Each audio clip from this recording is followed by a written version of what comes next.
Hi, can you hear me? Oh, thank you. I'm so happy to see you. I'm so glad it sounds okay. Okay, good. Oh, thanks so much. I'm so happy to be here. Oh, thank you guys. So, this is a whole new format. It's like completely different from the last time I was here. So, it's going to take me a second to get used to this.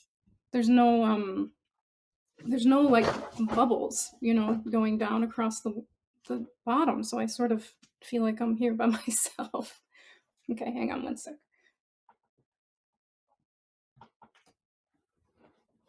Oh, thank you guys so much for coming.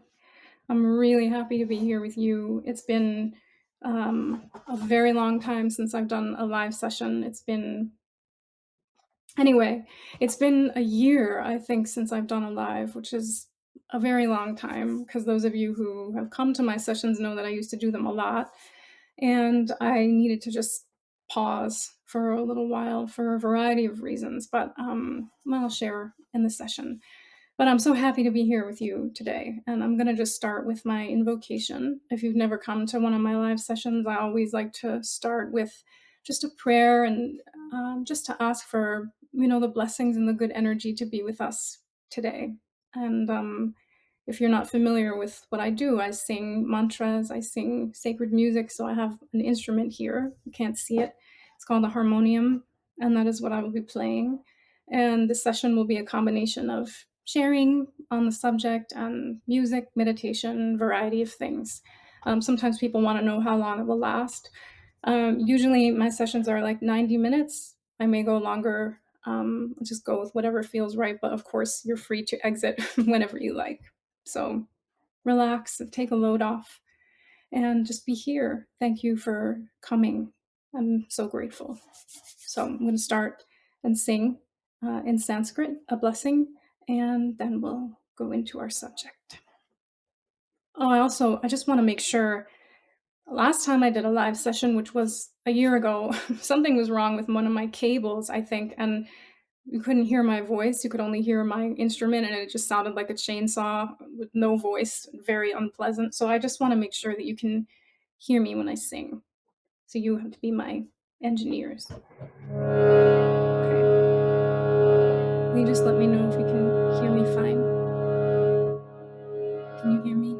Perfect. Okay, good. Okay, so good. Okay, yay. Thank you. All right. Off we go.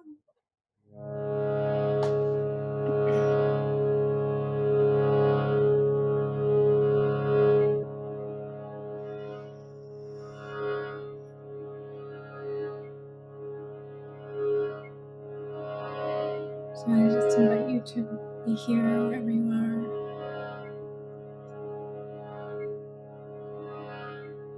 And just imagine that you're going inside like an inner sanctum of a temple or a place that feels sacred to you, and you just leave the world behind for a little while.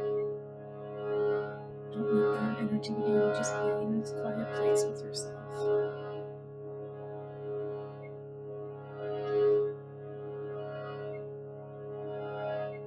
If you want, you can sing along with me. Whether you sing it or chant it or just listen, Om is the cosmic sound, and it's always going on inside, underneath everything. We're just not always attuned to it. So you can feel the sound in every cell of your body, feel the sound in your whole being, not just with your ears.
Let's just gather all of our energy together in the same place. And we'll just take a moment. We're going to take 3 breaths together. When you breathe in, you're just going to hold your breath for a moment. And imagine that you're just gathering up all the energy that feels heavy, that feels smoky, that feels like it's other people's energy. You're just going to gather that up. And when you exhale, you're just going to imagine that you're just breathing it out through your whole body, all your pores, all your cells. Use the power of your imagination. It's a really potent power that we all have. So take a breath in. Just hold for a moment.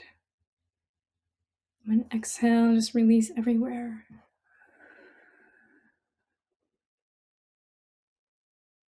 And breathe in. Hold. And exhale through your whole body.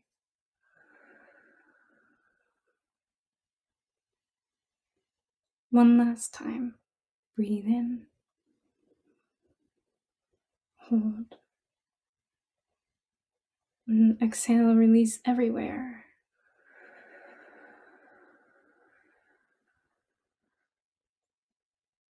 You feel that you're sitting in your own energy. Not the world, not the people in your life, just yourself.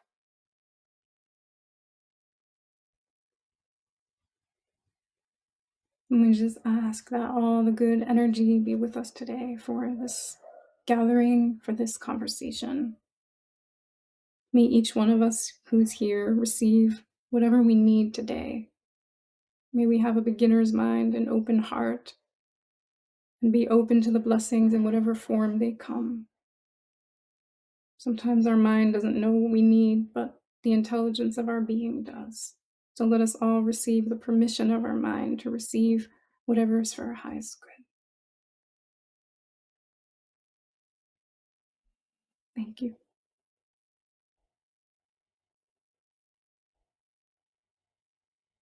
Oh, shoot, it's doing that thing again? Sorry, I just noticed it now. So it cancels out my voice when the instrument is played? It's clipping? Oh, really? I'm surprised. Is it really? Oh, gosh, why is this happening? Okay, I'm sorry. I don't know why it's doing that. Yeah, but it did that last time when I was singing too. It's not clipping for you? Hmm. Does that change anything? No, they added a compressor to the live streams. Oh. Oh man. All right, I'm gonna have to figure this out. Well, I'm sorry, guys. I don't know how the music is gonna go. This happened last time. That's weird. It's that it was soft when I'm singing, but it never used to do that before, you know? Um, okay. All right. Well, anyway, it's okay. I'll have to figure it out. I don't know why that's happening. I'll try to I'll try something else when I sing again. And they added it this past month. Okay, acapella maybe. Okay, thanks, guys. Yeah, I'm not a fan of adding compression to, well, it just when you play an instrument like this, harmonium is a particular, it's a little tricky to capture the sound anyway. Like on Zoom, it's really hard to, I don't usually sing when if I do sessions on Zoom or something because it's hard to capture the harmonium. But anyway, it's irrelevant. Let's carry on. Today, we're here to discuss the Age of Alchemy, which is just a theme that came to my mind and my heart, well, a little while ago, but it's become something I've thought about more and more and more, given these times we're living in that are just heartbreaking. I don't have any words. There are no words really to talk about the situation in the world today. I almost hesitate to say anything because there's just no language to articulate the depth of grief that I feel about all of the variety of things that are going on. It's more than any human mind or heart can bear, frankly. And it's just one thing after another, and it's a constant tsunami over our heads. One insane thing happens, and I feel like personally, I just get knocked over by it and I'm just coming up to see what's going on. And then another wave comes and it's just like the constant thing. And it's like, what is going on here? This is just unbelievable. What is going on in the world? And yet, in truth, the things that are happening now are really not that new. Many of these things have been going on maybe in the shadows, but they've still been there. It's just that if there's things are being illuminated in a very intense way. So I wanted to talk about this theme of alchemy, which it's funny. Suddenly, I see this word alchemy everywhere. You know how sometimes a word just kind of gets sucked up into like pop culture or something? It's like it was just kind of underground before, like people didn't use that word much. And then all of a sudden, it's like everybody's using that word. I don't know. Maybe it's just since I've been thinking about it, but I feel like everywhere I look, I see alchemy this and alchemy that. Um, Alchemy itself is just a fascinating subject. And it's very deep and very vast. And the word alchemy, there's a lot of different ways of thinking about it. The origin of the word, etymologically, um, it comes from kemet, which is an Arabic word that means like the black land. And that is in reference to the black soils of the Nile River, because alchemy, the origins are traced to Egypt. And from Egypt, where this tradition of alchemy emerged, it migrated and spread all around the world to different places, and different cultures and traditions sort of integrated these themes of alchemy based on their own kind of cultural perspectives on things. So we could find alchemical traditions in the Islamic world. We can find it in China, ancient China. We can find it in India. We can find it in the Western world. And there are different iterations of it. And it's very interesting. Alchemy itself is the art of transmutation, the art of transformation. So transmutation essentially means to like completely change something. And there's different kinds of alchemy. Right? The kind of alchemy that a lot of people think about or know about is the idea of turning a base metal like lead into gold. And sometimes when I think about alchemy, I have this image in my mind of like dudes with like really long beards in like a lab with, playing with potions and tinctures and like mixing things up and doing things. And that actually was a real thing. Usually alchemists are depicted as men. Um, Not a surprise, but there were many women alchemists as well who were healers and herbalists and women who were exploring teachings of alchemy in their own ways. So this tradition is so fascinating. And I wanted to share a little bit with you about it just to have the context. But what I really want to talk about is the esoteric significance of alchemy.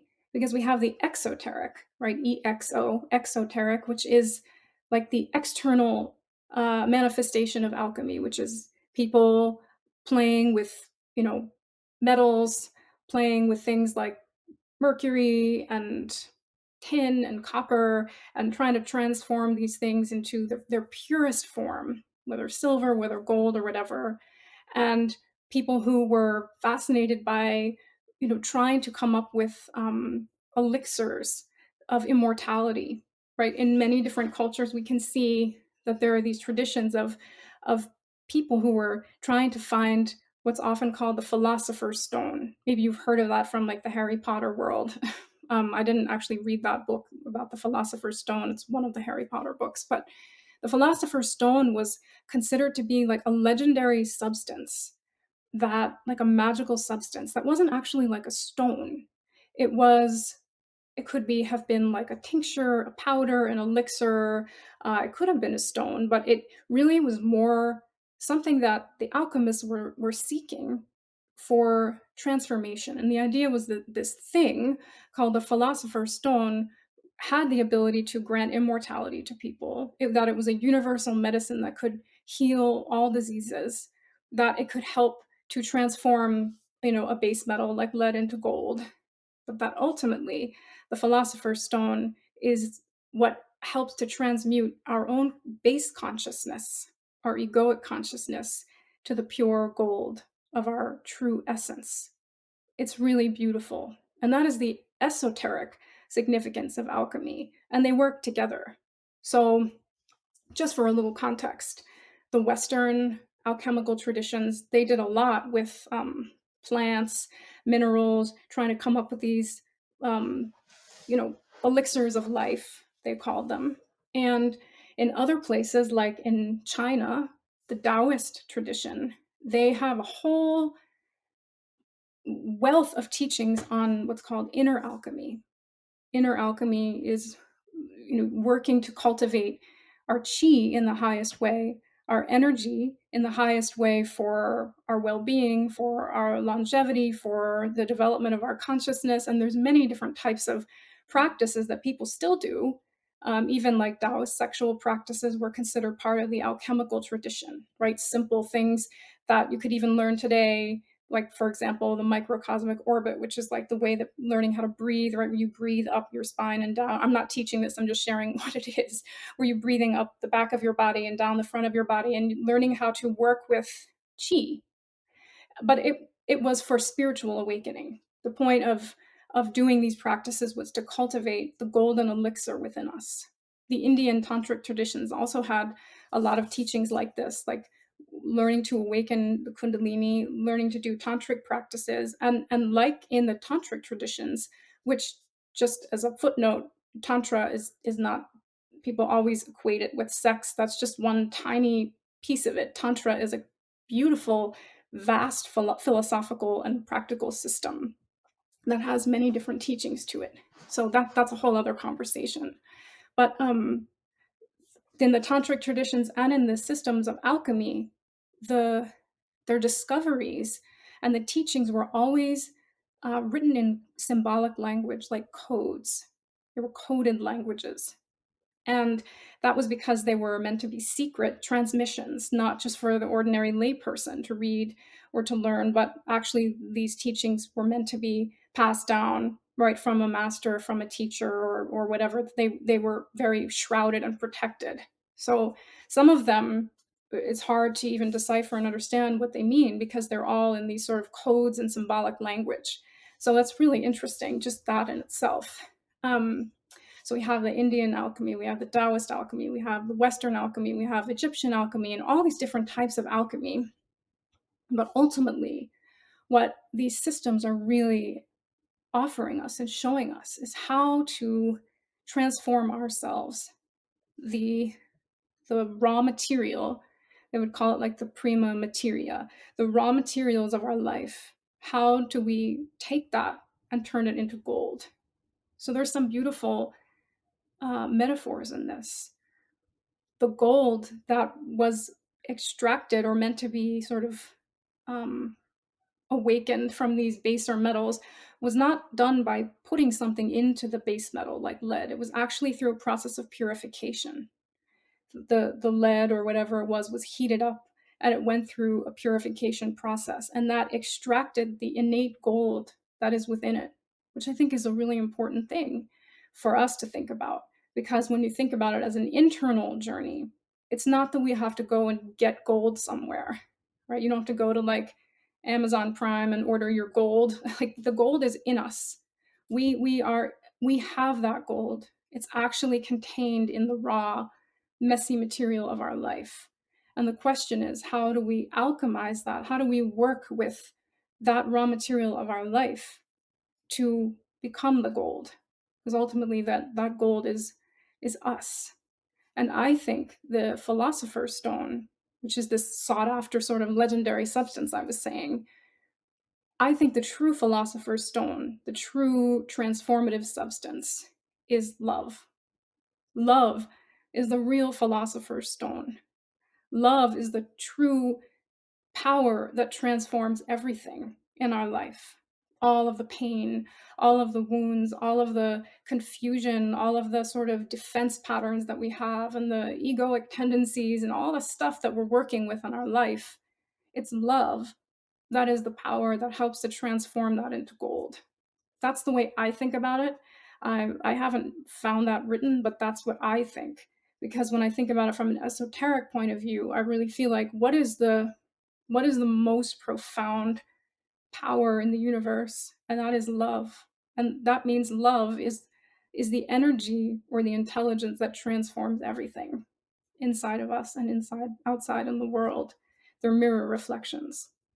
So I think this is such an interesting subject. There's so many um, tributaries and like different ways we could go with it. Carl Jung, just as another example, he was super into alchemy, but he thought about it as a psychological metaphor. He saw it as essentially, he looked it through a psychological lens, and he was interested in the alchemy of a person going from taking their unconscious and making it conscious and becoming an integrated whole person. So, what's interesting about alchemy is that it's really involves these different stages. And I don't want to go too into it because I don't think it really matters. I think it's more the essence that I want to talk about here. But there's usually like a disintegration that happens, and a purification, and then a reunification. So it really is a beautiful metaphor for the spiritual journey, or just the human journey in general. We have these periods and times in our life when things are really disintegrating and coming apart, and there's a purification happening, and it can be really painful, really confusing, and really hard. But ultimately, that process of that dismantling is helping to bring the gold out and to refine us to be our golden selves, if that makes sense. And I think about that in terms of the world. This is not like a Pollyanna way of looking at it, like, oh, all these horrible things are happening just because it's the alchemy of trying to make everything gold. I don't think about it that way, but I think about it that in the world today, which is, again, I mean, I just don't even know what to say. It's just so painful. Um, how can we be alchemists? Because we cannot change every single thing that happens that's happening in the world. We don't have control over all of these things that are going on. We don't have the ability to say, no, don't go drop that bomb. No, don't go do that. We're just not able to do that. So the question is, what do we have agency over? What can we do? How can we be in this world with all of this stuff that is going on and feel empowered and feel that we are not shrinking and shrinking and becoming smaller and smaller, which is really, what the sort of the systems would like.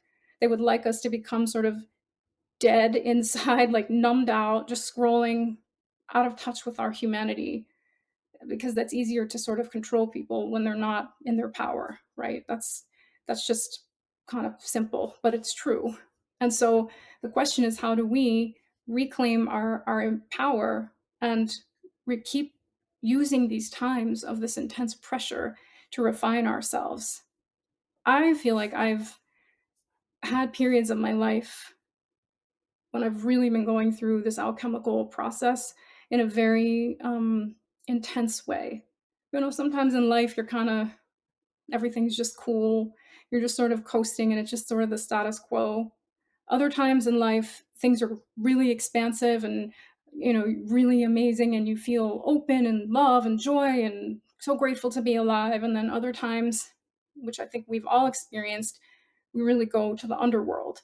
You know, there are times in life that are just so hard, for a variety of different reasons, and it feels can feel very isolating and lonely, whether we're going through something external in our life or whether we're going through something internal. I myself have been going through such a time of transformation over the last 5 years. It seems like a long time. But in truth, alchemy is not a quick fix. It's not a fast thing. To truly transform and change as a person, or to change even a metal to gold, is not something that happens overnight. And in the world that we live in now, which is so much like a drive-through world, like we want everything fast, fast food spirituality. You know, you just want that like meditation burger, just shove it down your throat and just carry on. Nobody really wants to like go slow and like honor the process that has to happen for the transformation. It takes time. And uh, like for myself, I remember years ago, the first time I went through something that really felt like it was an alchemy, a real alchemy of my being, was the time that I've talked about many, many times, when I was ill. And on the other side of that, music came into my life, but there was never music there before. But in order to find that gold, right, that for me, the music is gold because it that connects me to myself. I had to be completely dismantled. And there were so many times during that process that I felt so like embarrassed, and I felt so much shame that I couldn't get out of it. You know, I was really stuck. I felt like I was stuck. I wasn't actually stuck. I was actually right where I needed to be. But in the eyes of the world, I felt like, what's wrong with me? You know, I have all these tools. I should know how to like get myself out of this, and I can't. And I remember people always just saying like, you're still going through that. I had to say so many times like, yeah, I don't know how to explain it.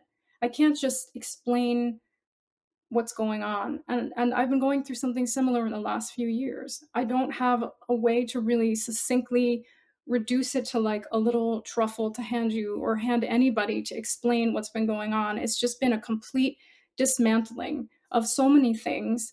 It's almost as if the floor beneath me just opened up and my whole life fell through. And I've just been like flying in groundlessness.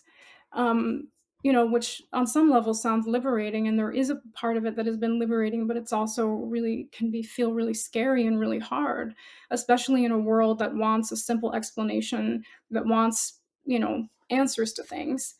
And sometimes things aren't that simple. So for myself anyway, I know I haven't done a live in a long time, and I've really missed doing them because I just love this community and I love being together and just being here in the space together. But I just simply haven't been able to do it. You know, sometimes when you fast, it's good for your body, right? There's all these teachings. It's all the rage now to fast, but there is value to fasting, and that's why so many spiritual traditions um, talk about fasting. Fasting is a part of many different rituals and many different holy days.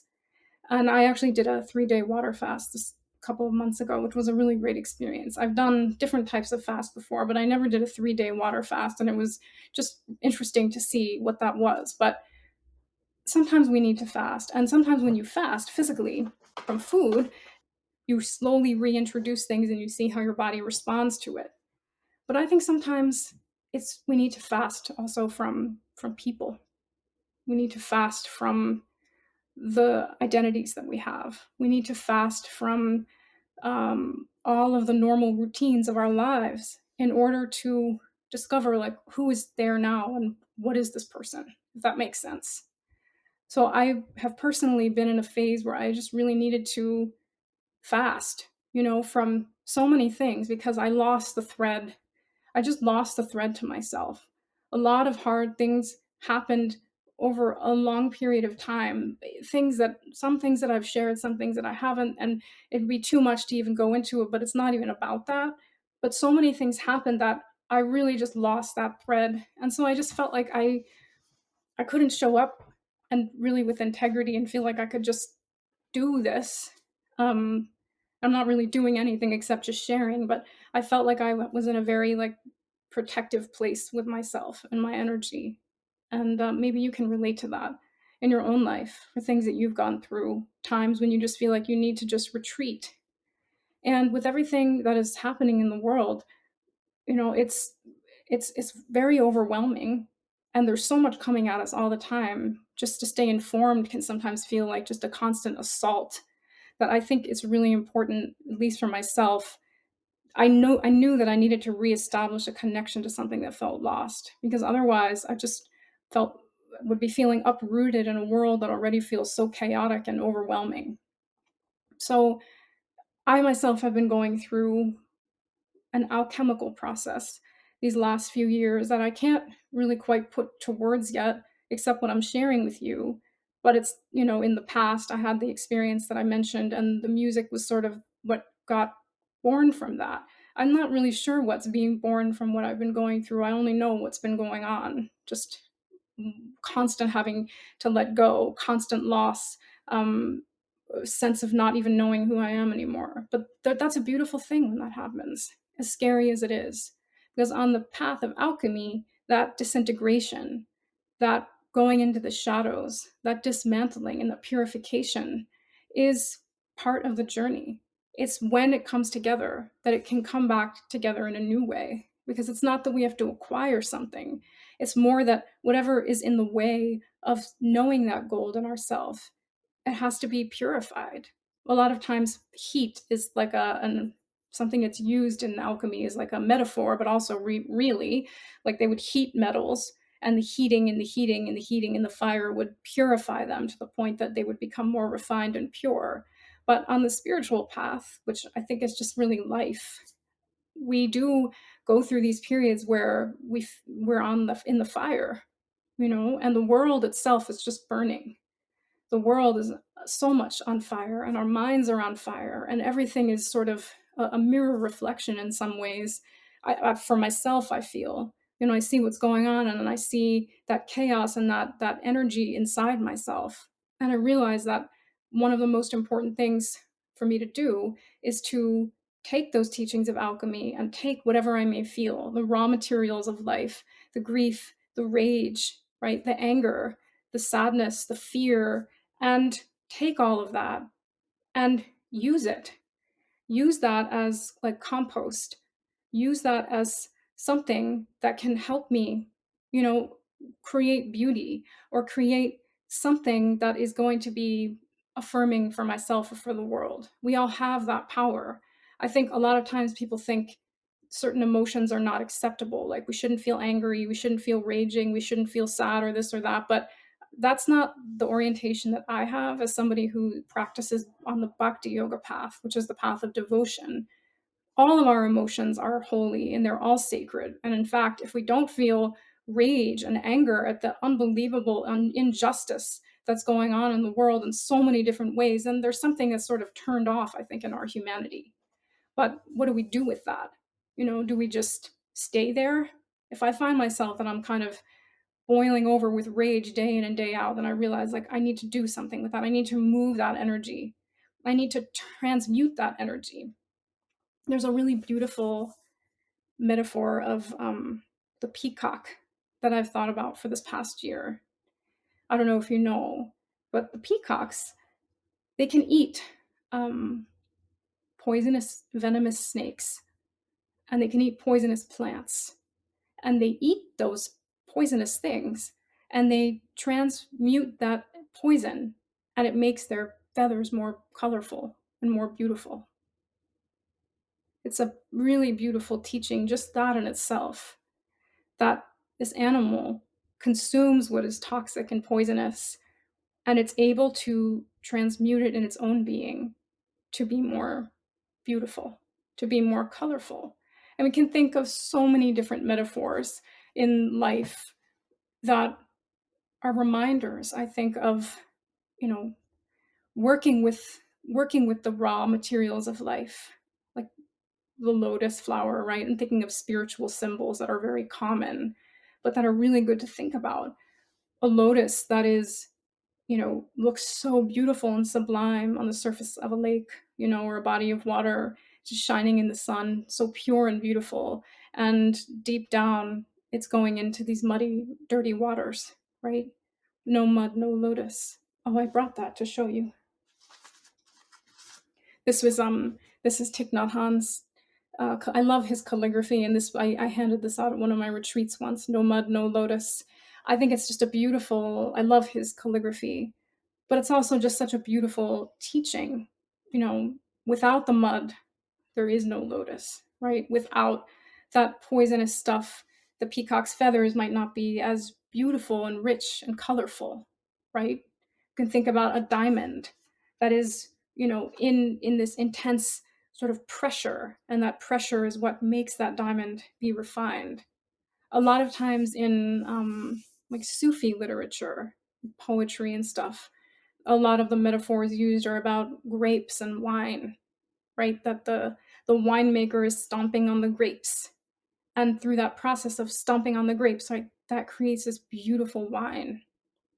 Sometimes in life, it can feel like we're just sort of being stomped on, like there's just this feeling of just constant pressure and something is just being pounced on. But when we look at it through the eyes of an alchemist, we see that that process is to help us to be this beautiful, delicious wine that can be of benefit to others. So there's so many different ways of thinking about it. Ultimately, the real laboratory for the alchemist is inside. It's inside of us. And for each person, it's going to look different. What that looks like for you is looks different than what it looks like for me. I know for myself there's times when, especially in the last few years, when I've just felt like I have all of this stuff going on internally and I don't know what to do with it. And I feel like I can't alchemize it, not with my own will, right? Like I don't know what to do with all of these emotions that I'm having. I don't have a way to do anything with it except to just be in it and to just simmer in it.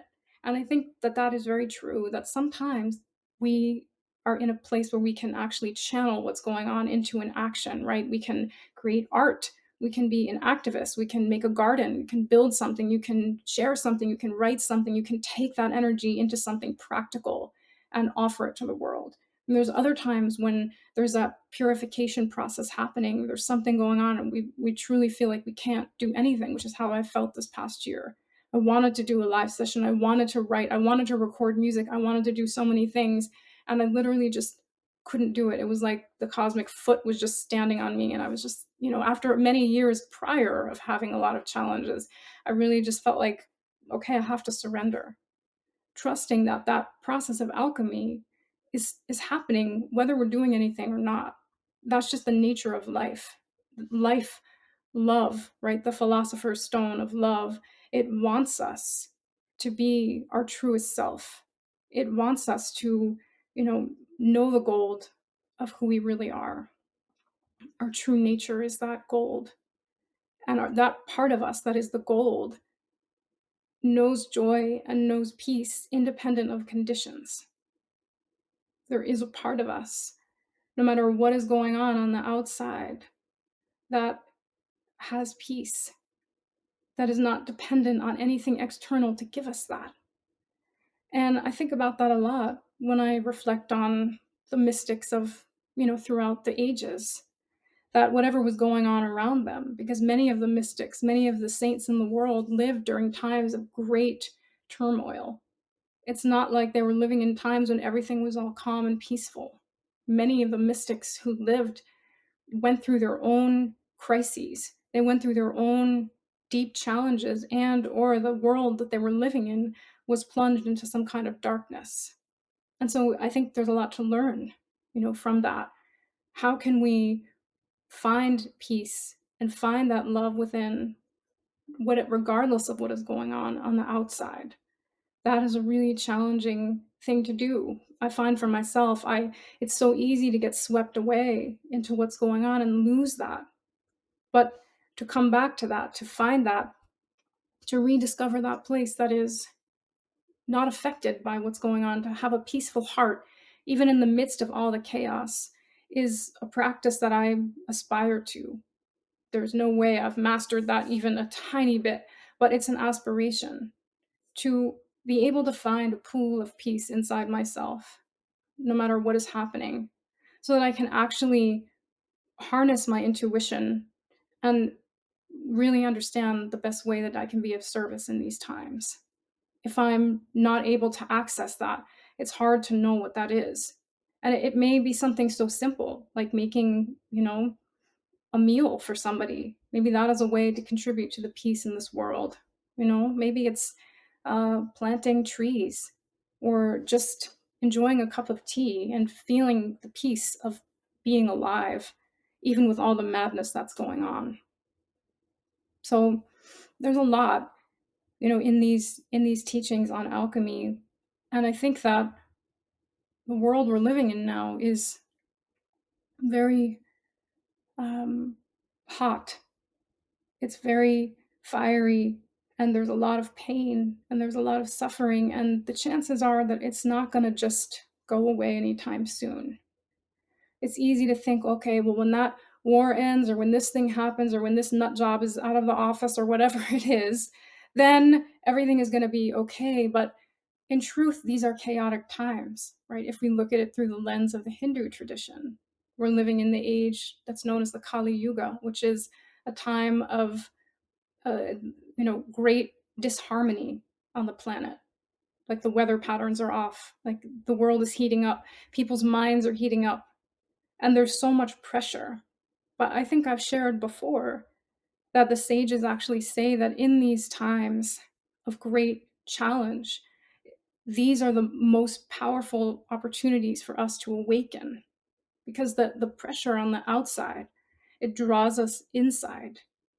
And when we turn inside, then we have an opportunity to cultivate and awaken that gold inside. It's the pressure on the outside that like that pressure that creates a diamond. So on some level, we can say what's going on is horrible. On another level, if we look at it from the internal perspective, we can say that maybe that pressure, maybe the fire is actually can be of benefit to our own individual awakening, you know? And we live in a world of duality. So when there's duality, there's always two sides. You can't have just one. If there's only just one, then it's non-dual. So you have dark and light, right? You have two sides of a coin. We have night and day, high and low. We have all of these things. So we think about all the darkness that we're seeing. If we understand the nature of duality, then we also can know that there is equal light, that there's so much light, and that light is pouring in, and the light is actually what helps to illuminate the darkness. That is what I've experienced on my own spiritual path, even in something as simple as meditation, which isn't really that simple. Meditating is a way of shining the light of awareness on ourselves without any judgment, right? The so many different ways to do meditation. But when we meditate, we are training our mind to remain neutral and equanimous and to allow whatever arises without grabbing onto it or identifying with it, attaching whatever. But what I've found on my path, and what I think is sort of a mystical blueprint for a lot of people on the spiritual journey, is that when we start to turn inwards and we start to look inside, we don't always see like really pretty things. Sometimes when you turn that light of awareness inside, you start to see all of the stuff that you've pushed away. You see all of the stuff that you locked up in a box and put in a closet that you didn't want to look at. You feel things that you didn't let yourself feel, and it can be really messy and it can be really hard.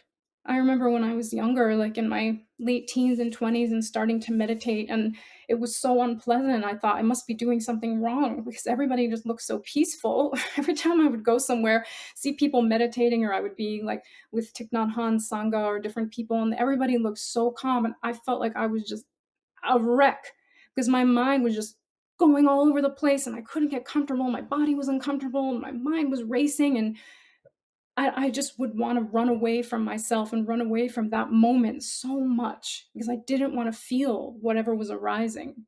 And it was only years later that I started to understand that that's actually the process of purification that happens when we shine awareness into our being. That's what's supposed to happen. That is the process. It is meant to illuminate what was in the shadows, what was hidden. And when it gets illuminated, that's when it can heal. That's when it can breathe. That's when it can move through us if we just trust in that process. Sometimes I think, sort of, spiritual influencer culture or like the wellness world or whatever sort of offers this romantic idea of the spiritual journey that we can just sort of snap our fingers, and if we just follow these sort of 5 points, right? You know how people do it on Instagram, and like, here's the 5 things you need to get spiritually enlightened. Number 4 will surprise you. First, go to my profile and hit follow, then I'll tell you what those 5 things are. It's like, that's everything has been sort of reduced to this sort of simple thing, but it isn't really that simple. It's complicated sometimes. We go towards the light and we start to feel this darkness. We go to bring that awareness into ourselves. And then what we feel is like, oh, I just want to run away.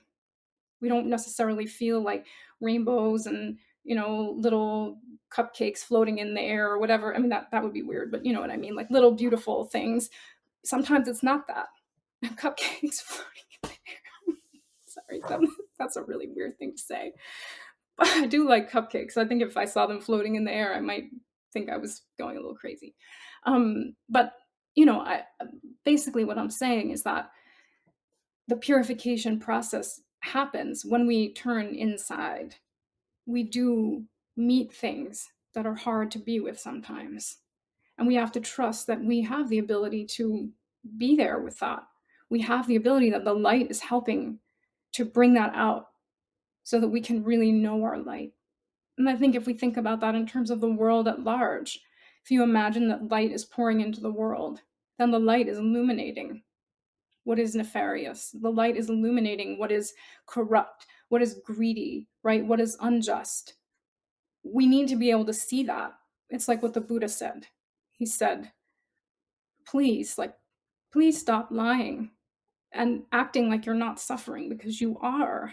If you just admit it, that you're suffering, you will have the key to unlock that and free yourself from suffering. But you can't unlock that key until you acknowledge the truth and admit that that's what's happening, if that makes sense.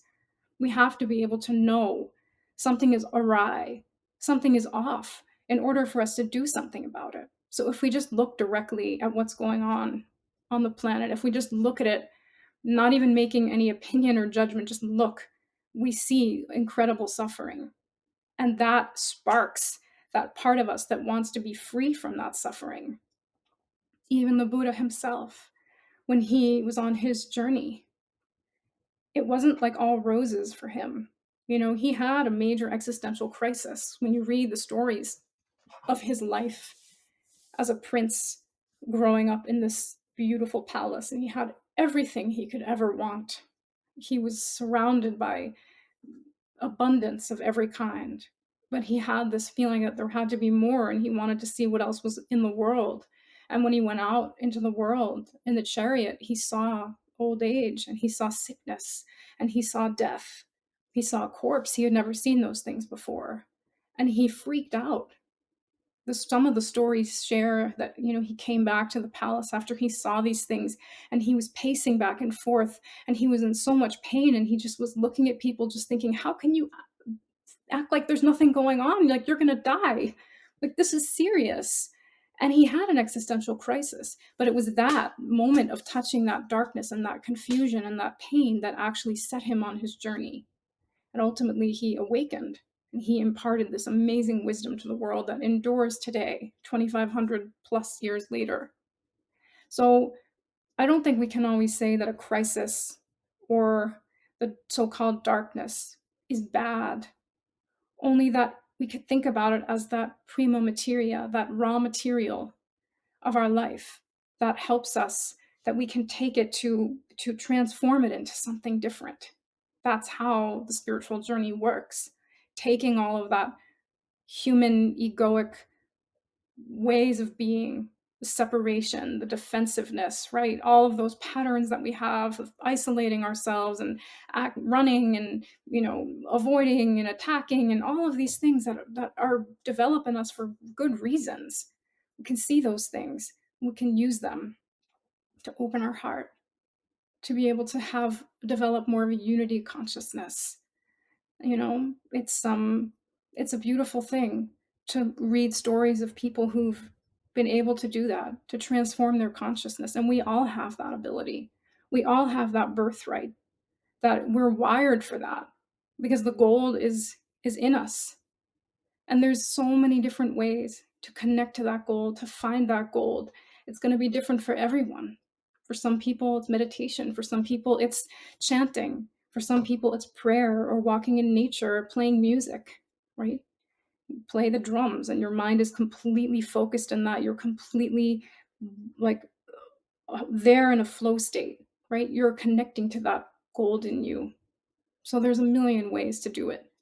And I feel like in the world that we're living in today, to take the raw material of life and look at it as alchemists is a way of taking back our power in a world that wants to strip it from us. We have that agency. No matter what happens on the outside, we can always work on our own consciousness. That is 100% sure. Every mystic, whether they were in jail, whether they were in a cave, whether they were in a palace, independent of conditions, worked to transform their consciousness.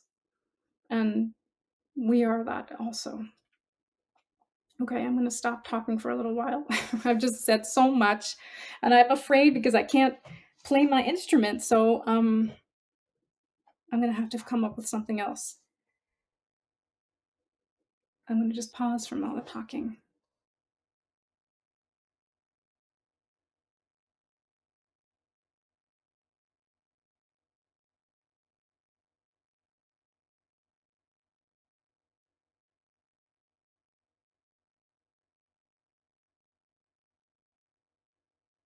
Okay. Thank you for listening to all of that. Again, it's so hard to talk about, and there's always a million ways to talk about anything, and whatever I'm saying today is just whatever is arising in this moment. It doesn't encapsulate my complete views and feelings about everything. I just want to say that.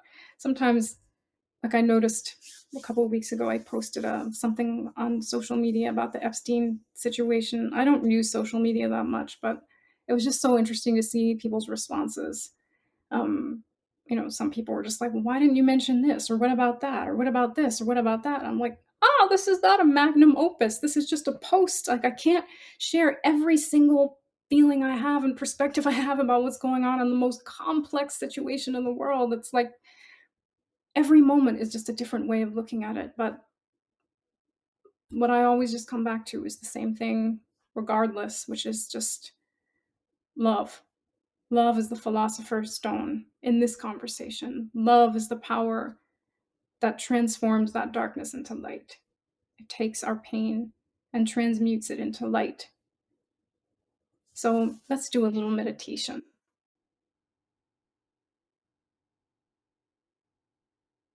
I'm going to sing you the Medicine Buddha mantra, because the Medicine Buddha is in the Tibetan Buddhist tradition. He's the color of lapis, they say, but it's sort of more like a sapphire, like a blue sapphire, like a deep blue. And the Medicine Buddha is the one who heals our illnesses, our ailments, whether that be our physical ailments, mental, emotional, or spiritual. Our spiritual being avidya, which is a Sanskrit word for ignorance. The idea that we are all alone, the feeling that we are separate from the source, that is a deep spiritual pain that many people feel. And so the Medicine Buddha helps to heal that wrong perception that we have. And I think of him just in this conversation because in many images of him, he holds a bowl of medicine, an immortal elixir, like an ambrosia. He holds a plant and he holds a bowl. And so we could think about it like the elixir of life, which is what the alchemists were seeking to create. They wanted to create these elixirs that would help people to, have immortality. But ultimately, the elixir that they were seeking on the internal level was the elixir that would unify the opposites inside of us, that would unify the divisions in our being so that we would feel a sense of oneness. So I'm going to invite you to start by connecting to yourself in this moment. Whatever I said in this conversation so far, just let it fall away. And just sense into yourself whatever you're feeling right now.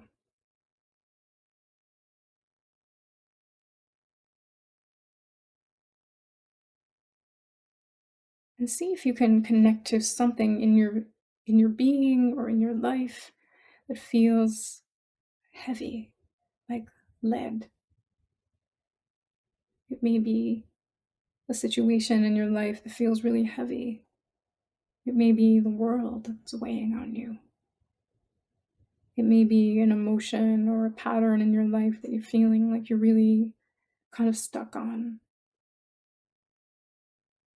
Just see if you can imagine it, almost like a child, just in a playful way, almost in an innocent way, that you can just imagine whatever that thing is as this sort of heavy lead.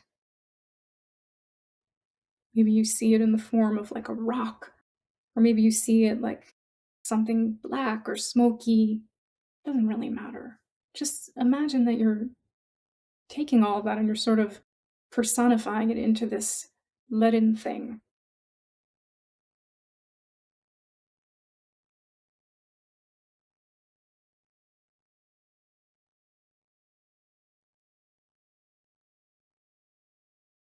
And I'm going to invite you to imagine that this heavy lead, that you're placing it in some kind of a vessel, just inside yourself. A beautiful vessel or just a simple vessel. Imagine that you're taking whatever this thing is and you're just placing it in there.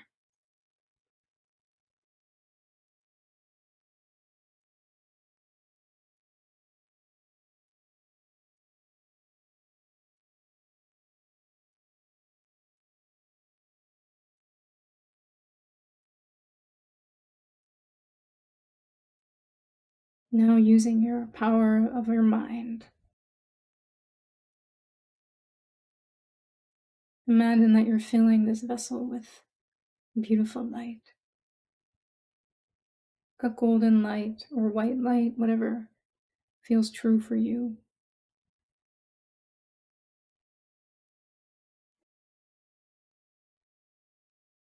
Imagine that this vessel is filling with this light and that this heavy lead, whatever it may be, this situation, this emotion, this thought that is weighing on you, that the light is beginning to fill it and slowly, quietly just beginning to illuminate that.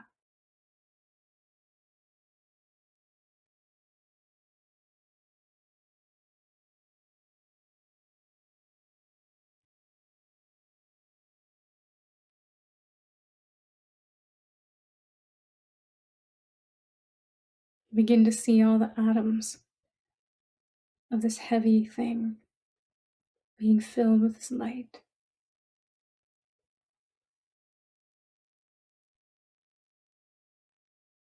And see this heavy leaden thing going through this transmutation just through your awareness of shining that light of awareness and letting this thing fill with light until this whole vessel is filled with light.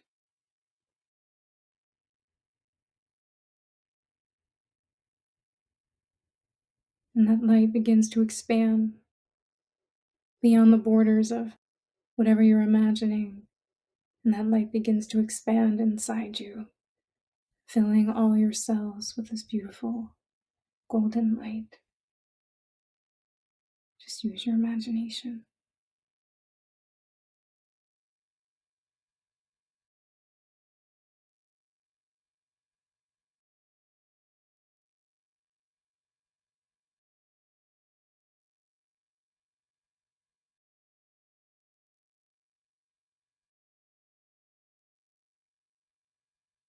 And see this golden light all around you, in your biofield, in your subtle body. And feel the peace of this light filling you.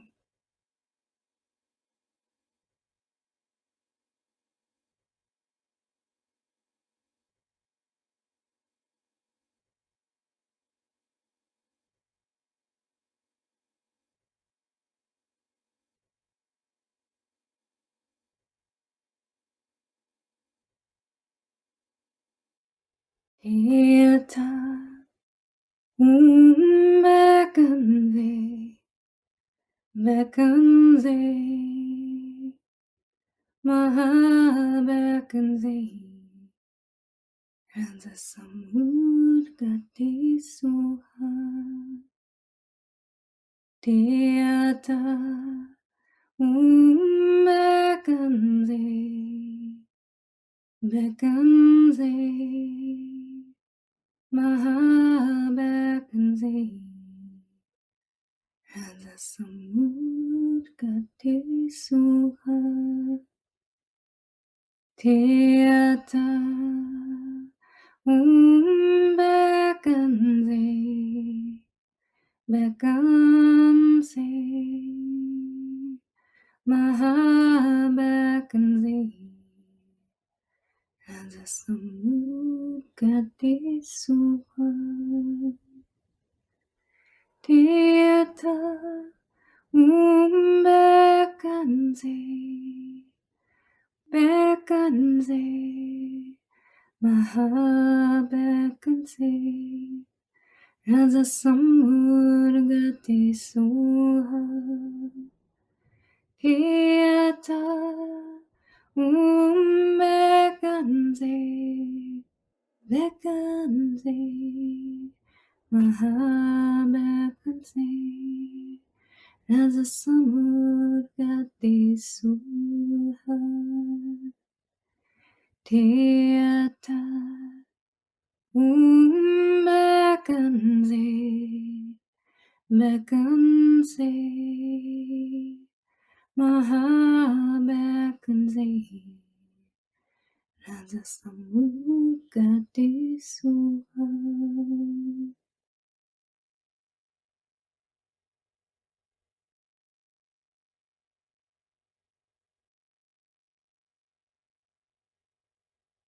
Just feel light filling your heart and filling your mind.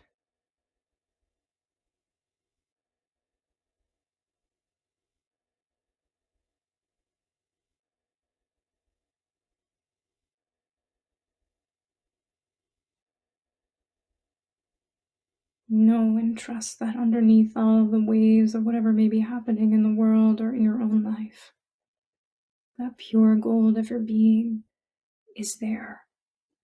It always remains. It's always untouched, undefiled. Nothing can ever destroy that. Nothing can ever take that away.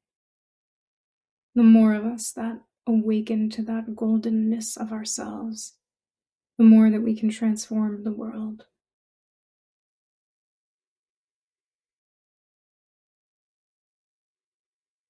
And let us just imagine that all of us gathered here are these golden beings, that we all are filled with this golden light of our true selves, that we are all connected to the philosopher's stone of love. That love is using everything in our life to help us awaken to who we really are.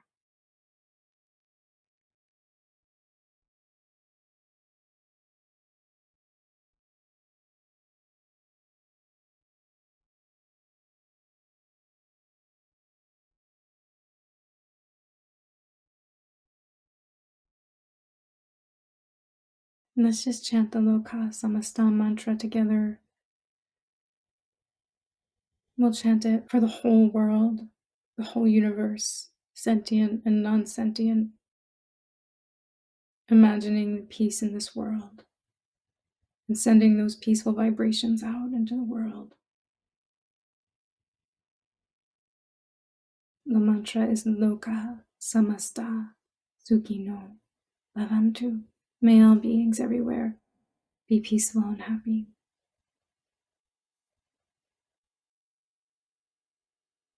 Om Loka Samasta Sukhino Bhavantu. Loka Samasta Sukhino Bhavantu. Loka Samasta Sukhino Bhavantu. Loka Samasta Sukhino Bhavantu. Loka Samasta Sukhino Bhavantu. Loka Samasta Sukhino Bhavantu. Loka Samasta Sukhino Bhavantu. Loka Samasta Sukhino Bhavantu. Loka Samasta Sukhino Bhavantu. Shanti, Shanti, Shanti. Shri Guru Pyo Namaha. Harihi Om.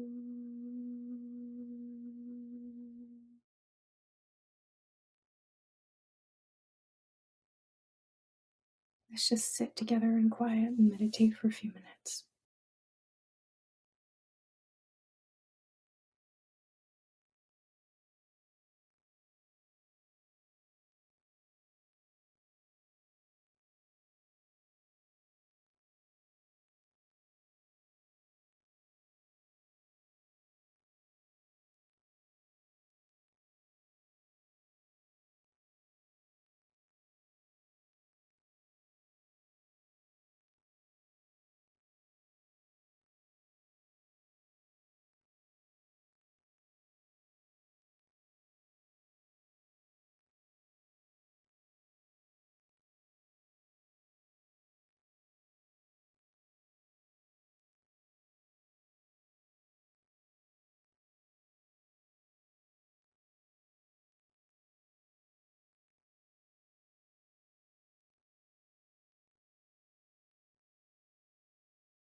Thank you.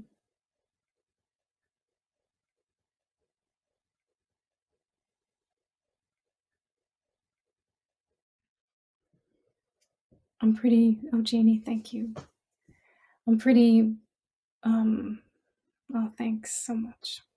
I feel a little like thrown off by all of this because I can't use any of my sounds or my instrument or anything. And I'm happy to do practice in silence, but I'm not able to do the meditation journeys that I like to create with the sound like this. So I'm going to have to figure it out. I have no idea what is causing that problem. So I'm really sorry. Um, I wish it was just Mercury retrograde, but this happened the last time too. So I think something changed. Just since I'm just ending earlier, I'm just stopping early, just happy to be with you and just wondering how you're doing. If there's anything you want to share, just while we're all together, because it's just nice to be together. How are you? Does anyone want to share how you're feeling or how you're doing? Thanks, guys. I appreciate it. It's okay. I'm just bummed because I had a certain thing I wanted to do today and, gotta let it go. But, oh, thanks. Thanks, Steve. Does the theme of alchemy resonate for you? Anybody?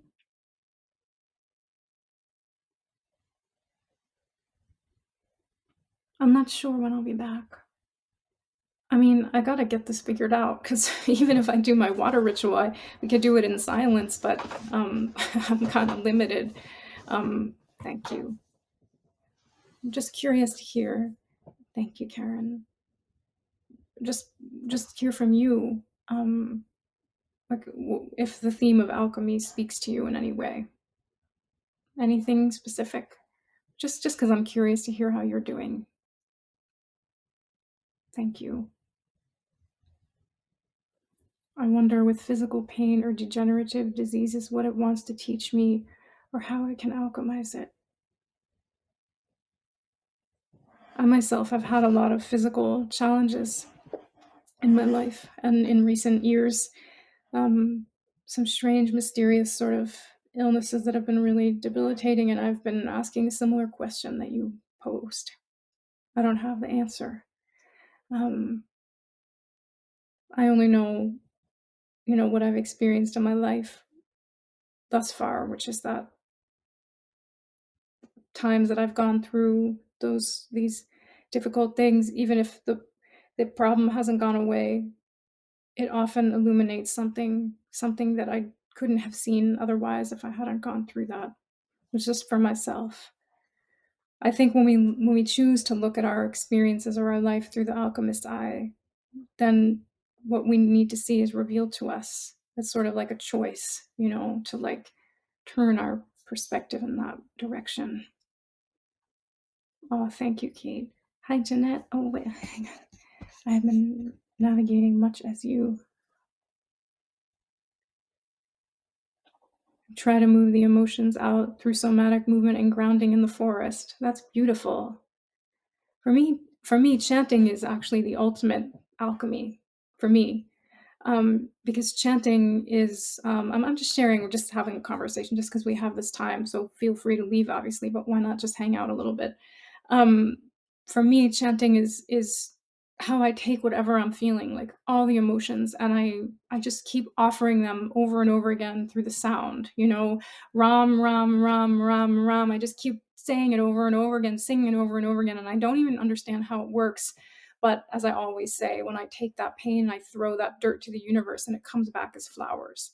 It's not something to even understand with the mind, but I think our willingness to meet the raw material of our life, our willingness to be real and honest, like the Buddha, when we do that, life also meets us there. And life says, "Oh, you're willing to look, you're willing to like go there and be honest.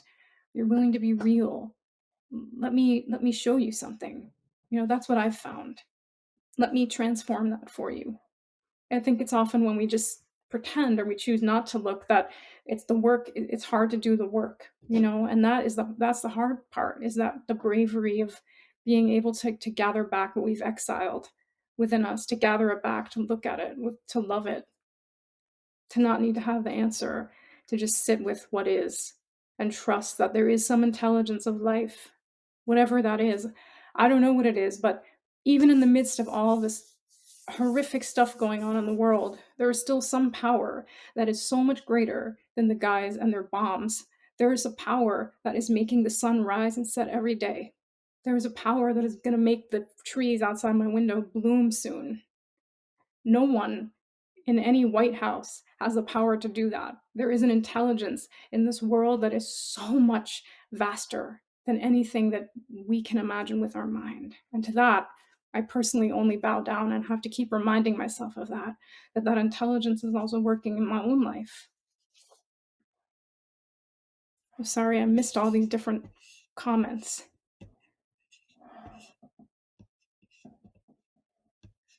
Oh, thank you. The way out is the way in. Hi, Ellen. Yeah, exactly.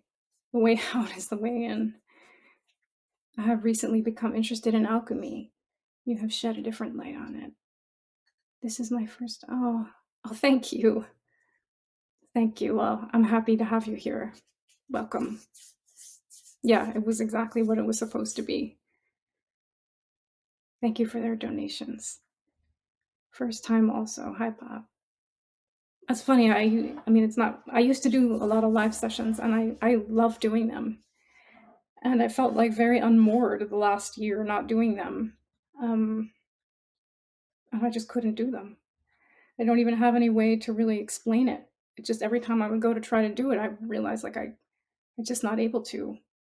And then I was nervous to do this session today because I haven't done one in so long, and I was like, I don't know how to do this anymore. And then I realized there's nothing to do except just be here, just be real, be with you.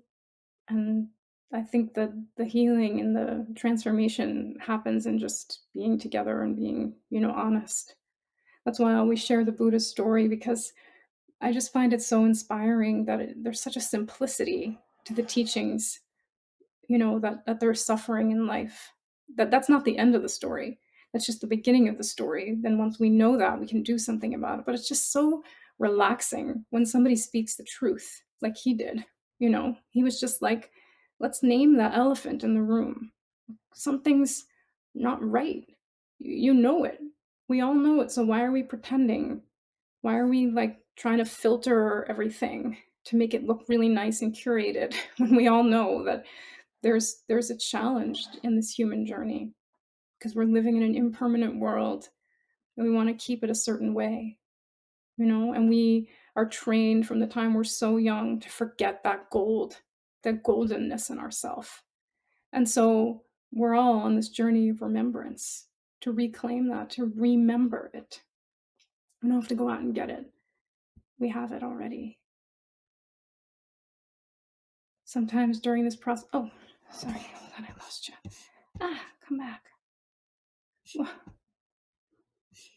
We aren't always able to produce something from it. Yeah, I felt like I needed to make something of my chronic illness, but it seems that oh, beautiful. Yes.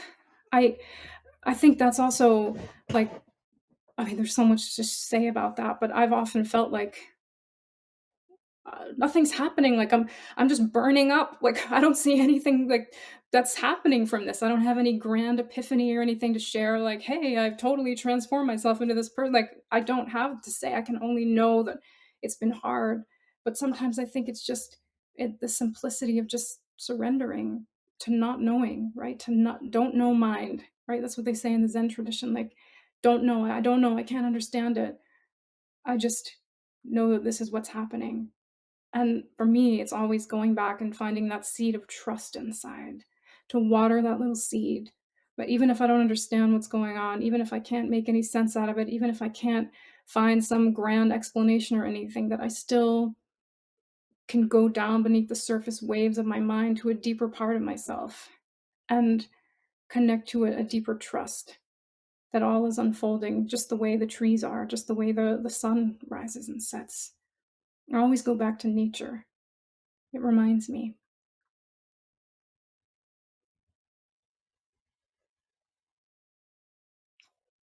Thank you.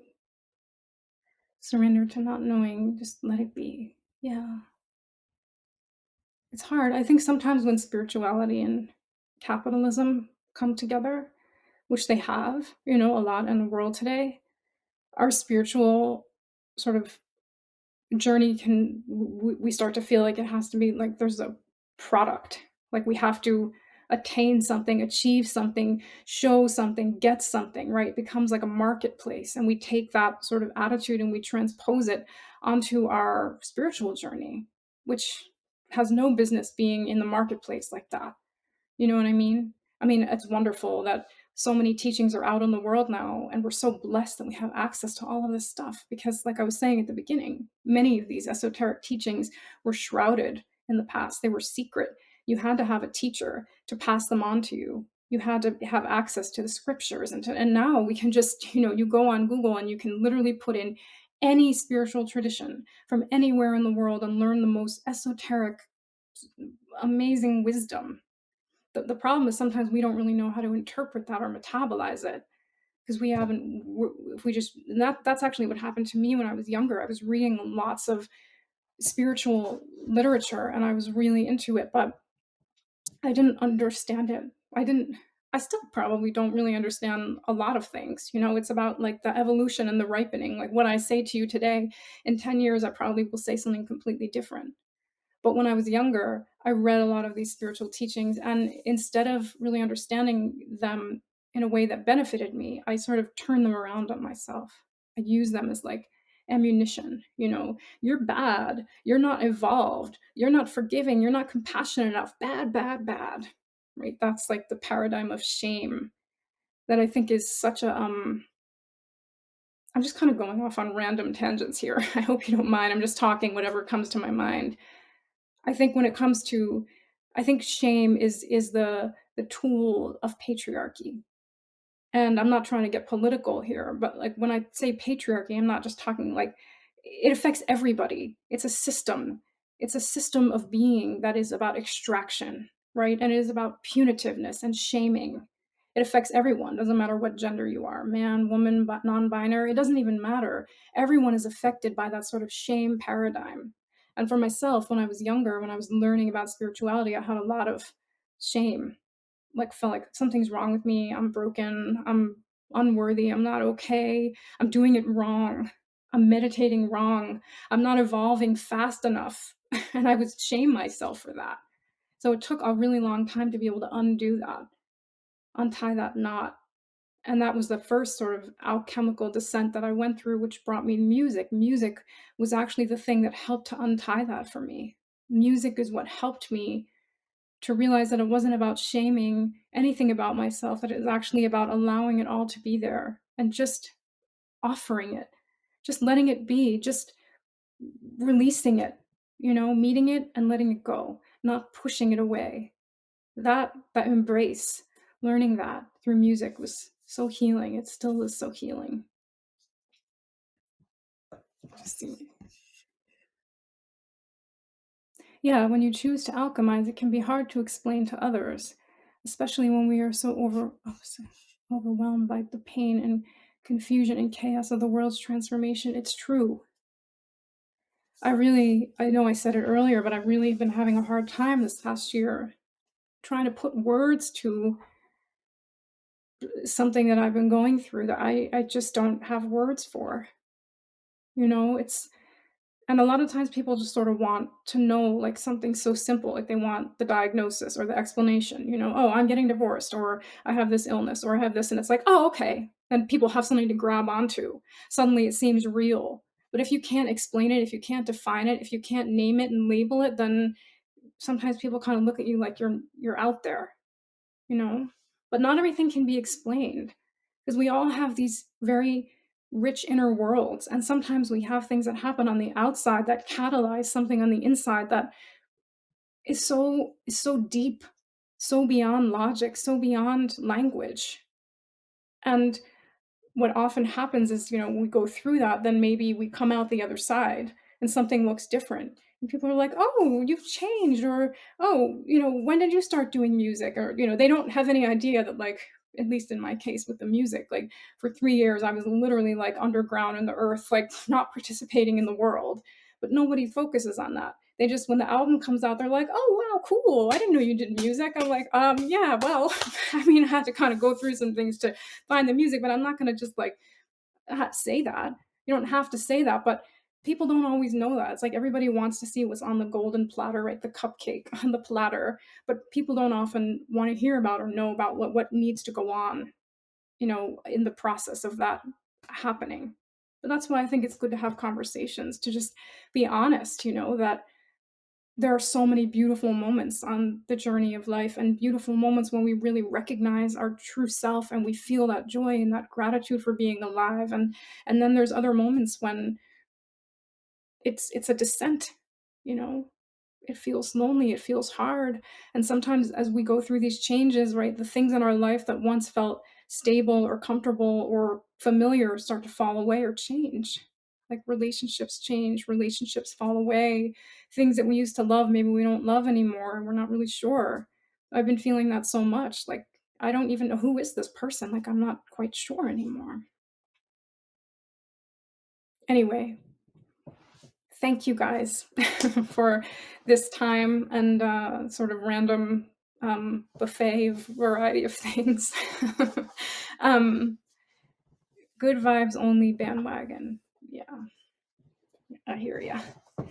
I think it's, I mean, yeah, that's a whole other live session conversation, but I think it's really my personal feeling is that it's so important to be able to find that pool of peace inside, to find that love, that peace, and that love. But it's not all good vibes, you know, when our brothers and sisters are going through tremendous pain. Like, we're all interconnected. We just are. If you have a net and you shake the net on one side, people on the other side of the net feel it. That is the teaching of interbeing. Thich Nhat Hanh's teachings. Everything is interconnected. But I was so inspired, just as the last thing I'll share, I was so inspired, as I'm sure many of you were, by the beautiful monks who walked from Texas to Washington, D.C., and I followed their journey. And I was just so moved by just their commitment to their Dharma, that their mission, their Dharma was to walk for peace, and that was it. Not to commentate about what other people's Dharmas are or what other people should or shouldn't be doing. I think that happens a lot now. It's like people feel emboldened to attack other people. Why aren't you saying this? Why aren't you doing this? Why are you doing that? And it's just more of that shame paradigm. Whereas if we all just sort of focused on our own Dharma and we were really true to that, I think that brings harmony. I was thinking the other day, like, imagine if these monks who were going from city to city, if every time they did a program, they got on the mic and just said, why aren't you walking for peace? Why aren't you doing a Dharma walk for world peace? Right? Can you imagine the monks like having that sort of shaming attitude? There would be no reason to do it.